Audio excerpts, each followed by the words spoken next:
Assalamualaikum and hi everyone. My name is AQILAH binti ANUAR. Today I will present my research title, which is Consumer Self-Protection Practices Against Macau Scams. So this study is supervised by Associate Professor Dr. Afida Masrura binti Imam Arif, and also was assisted by others group member, which is from Faculty of Human Ecology, University Putra Malaysia. We move to introduction part. Macau scam usually happen when scammer posing as authorities or representative from reputable organizations such as police officer, bank officer, NSRC, KPDN, MCMC to convince the victims. And until now, there is no specific law on Macau scam, and the existing laws under penal code are outdated. And due to the technology advancements and frequent data leaks, scammer can easily get access to our personal informations. And even though many awareness campaigns, Macau scam continue increase. And as the proof, Malaysia recorded more than 440 million losses from 2021 until 2024. The next one is problem statements. So the first one is rapid growth of scam. Increasing digital technology require more awareness.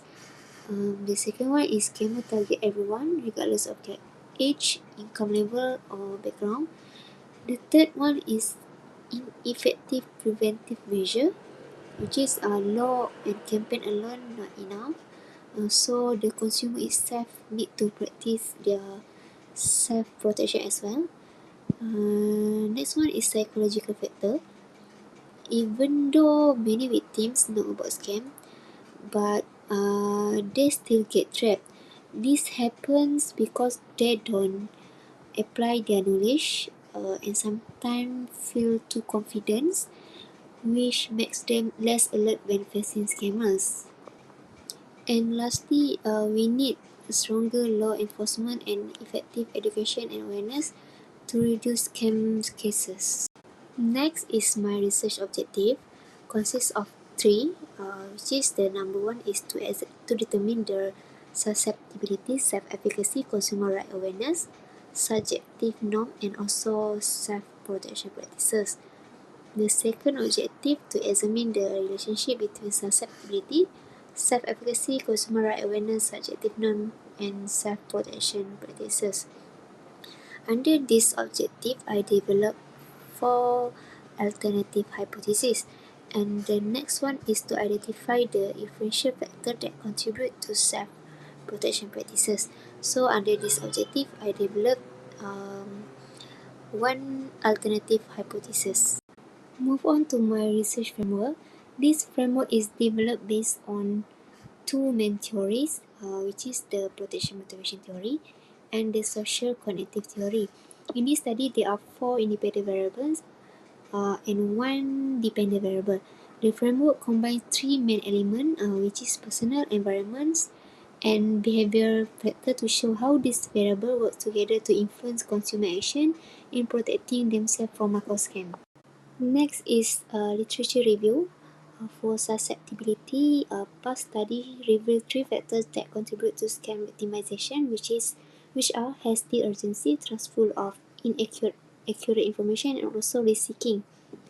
And Josh et al. Found that the reason someone might become a victim is because they are being gullible, stem with higher emotionally.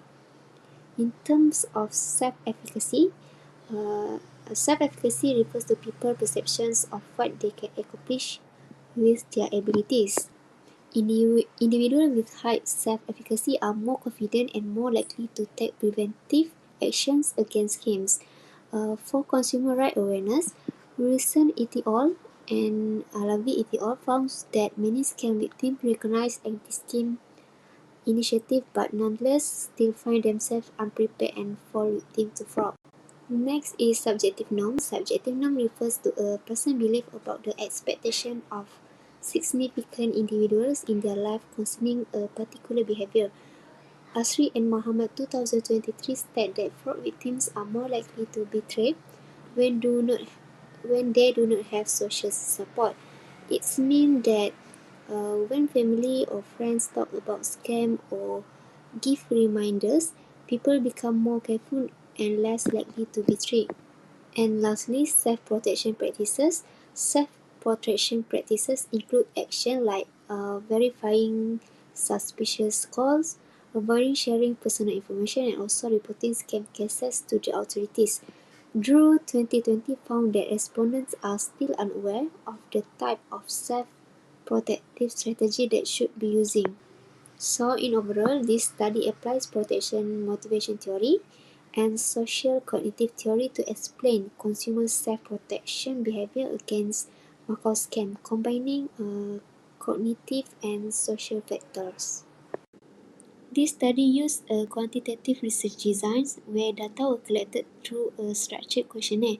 The sampling method was multi-stage random sampling, which means I selected respondents from different zones to get a more balanced and representative sample, and a total of 500 respondents participated in this study coming from 4 states, which is Penang, Selangor, Johor, and Terengganu.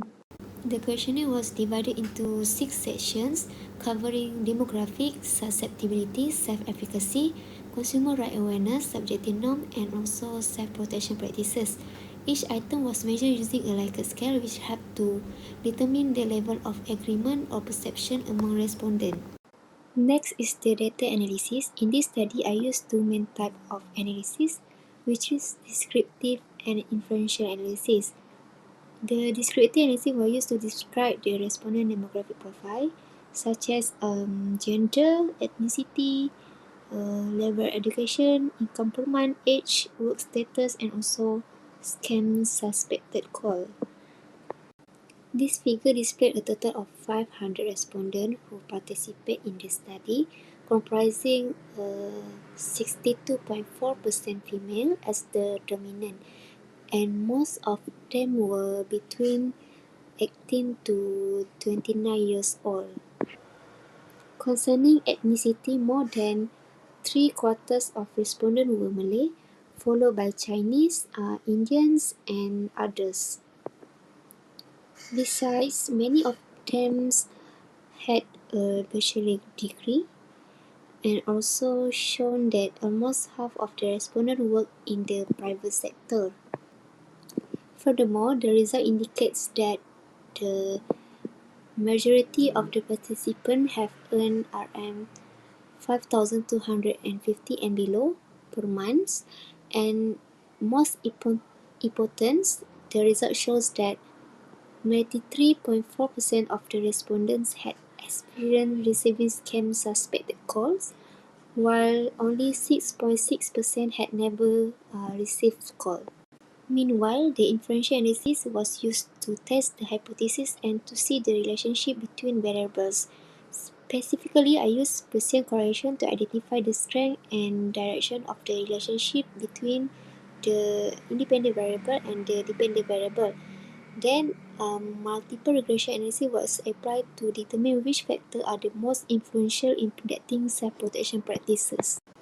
This slide displays the overall conclusions from the inferential analysis. Lastly, to conclude my presentation, this study applied the protection motivation theory and social cognitive theory to understand how consumers protect themselves from macro scams.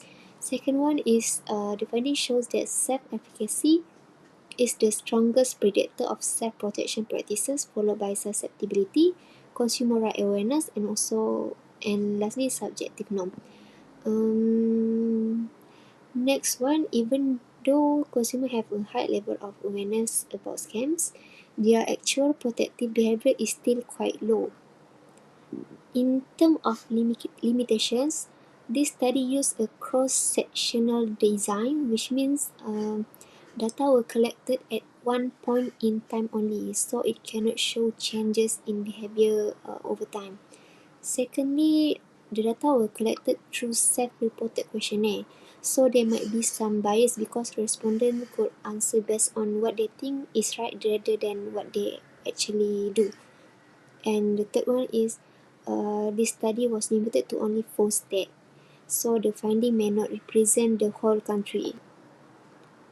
For recommendations, it is necessary to focus on behavioral-based consumer education and stronger collaboration between banks, government, and media to fight against Macau scam more effectively. And also use digital or social media platforms to reach more consumers and reduce Macau scam cases in Malaysia. That's all from me. I hope this study can contribute to a better understanding of how consumers can protect themselves against Macau scams. And thank you very much for your time and attention.